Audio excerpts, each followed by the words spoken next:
Here's some reflections from my mountain hike that I did today. I went to a nearby mountain or an area where a lot of people from all over the world actually come to hike. And I really just felt called to do something outside of what I normally do because even though that I'm a Norwegian, even though I'm born here, I wouldn't say that I'm the typical Norwegian. Hola, Cami, how are you? Hola, amiga.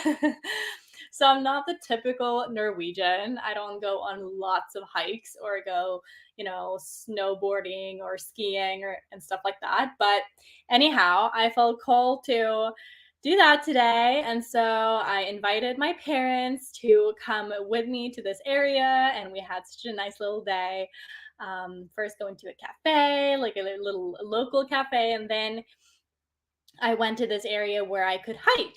And it's funny because when you just say yes to the calling and you just go, it's funny what kinds of people you meet or what kinds of revelations you get, what kinds of reflections you receive as a result of you actually just listening and going for it.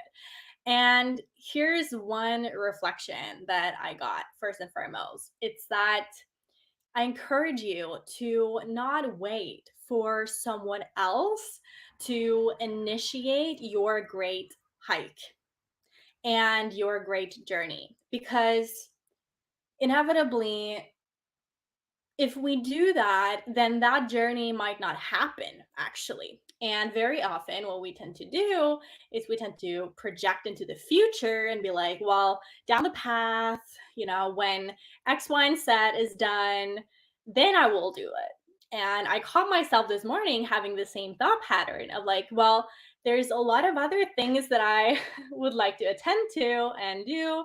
And I have all these commitments.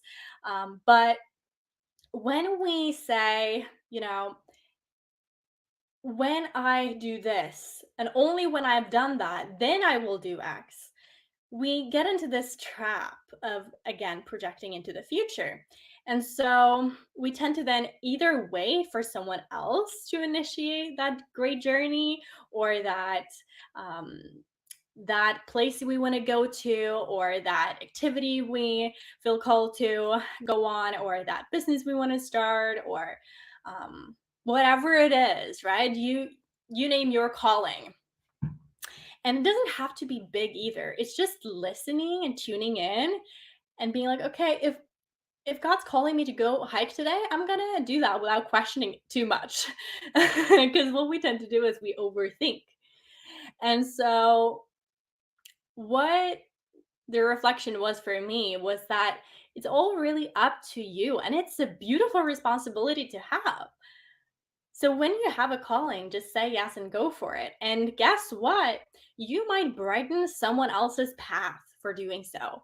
You might brighten someone else's day for going. And you might inspire other people in the process. And it doesn't have to be that, extravagant. In fact, it can just be inspiring those closest to you. Like for me today, I felt as if though I got to sort of inspire or be a light for simply my parents because, my parents are 70 and around 80 years old. And today I basically got to sort of brighten up their day and brighten up their sort of everyday life with inviting them to go to a place that, yes, they've been to, but once you get into a certain place in your life, and once you get into your elderly years, you sort of take things for granted and you no longer go outside of your comfort zone. And so I felt as if though God was calling me to like invite them to come with me. And even though that my mom, for instance, she can't go climbing and like go on these like mountain hikes, at least they got to see that I did it. At least they got to come with on some of the journey.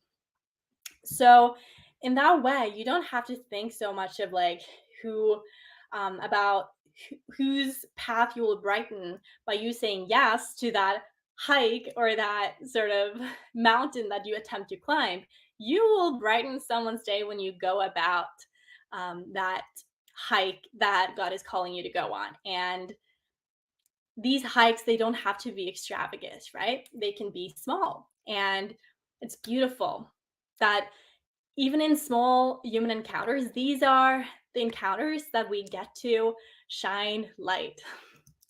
Hey, Cami. So let's see what Cami is writing. I do agree. Sometimes there is a coffee shop in mine I go. I believe there can be a reason of those places or activities pop up. Sometimes nothing happens, but it's better to do and not lose those.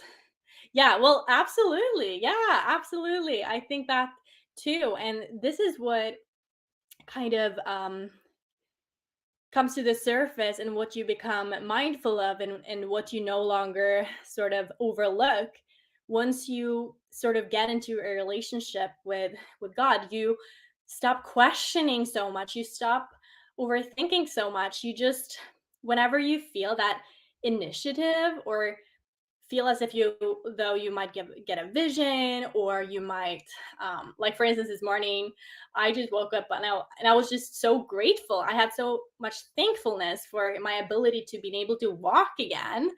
And so I don't know how, but I got this vision of me just hiking and just getting so much gratitude for being in nature.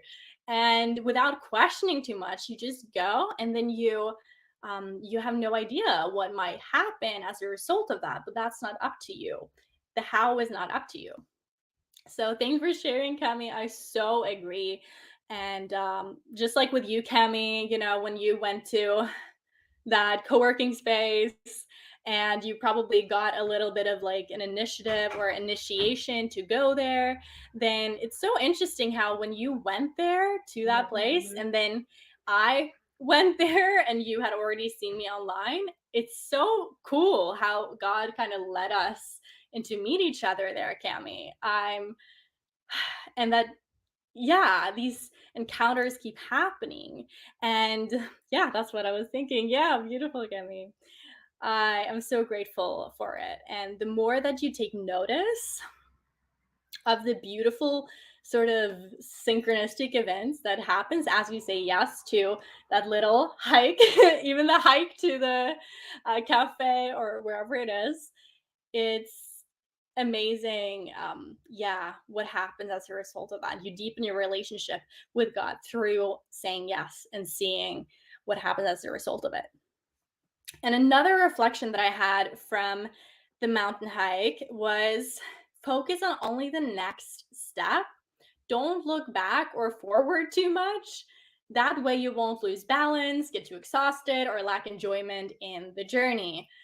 Because what I kept noticing as I went on this hike was that and it's pretty steep, this mountain that I was hiking was pretty steep. So if I started thinking about how long this journey was gonna be, or like where the end would be, or sort of like how much was left of the journey that I was attempting to go on, if I started thinking too much about the end, then I started lacking enjoyment in the process of going there, of hiking there. And one thing that I actually love doing, and I encourage anyone to do so, this is just the way that I go about it. Whatever hike you attempt to go on, it doesn't have to be a physical hike. Everyone's hiking somewhere in their life, sort of. Instead of going somewhere in the beginning and looking at the map and try to figure out the entire map and where you're going, just go. Okay? And even like if you do look at the map beforehand, instead of overly planning it, it's just so beautiful how when you go without much thought, you just go, how many encounters happen in the process and how much less you think about the end because you don't have the context of how far it is, how long it's going to take, etc., etc. You just take one step at a time. And that's what I sort of attempted to do today, and it's beautiful what comes out of it. Now, I also though came to recognize that it is helpful to be equipped somewhat for the journey that you go on, but how are you going to know what sort of equipment that you need to have if you don't go? Like for me today, when I went on this hike, I was like, I just went. I just went with this weather and basically just something to drink, like water and some sneakers, basically. But as I went up there, I was like, it'd probably be a good idea to maybe bring or wear some other shoes that would be even more suitable for this kind of hike. But you're not going to sort of come to these realizations unless either A, you seek out other people who have gone on a hike, the type of hike that you attempt to go on in your life, and you get mentored or coached or something like that. That way you can sort of bypass all these things and you can get straight to the answer, or you just go yourself and you figure it out. And you often figure it out through basically trial and error. See, so this is kind of how I went about it today.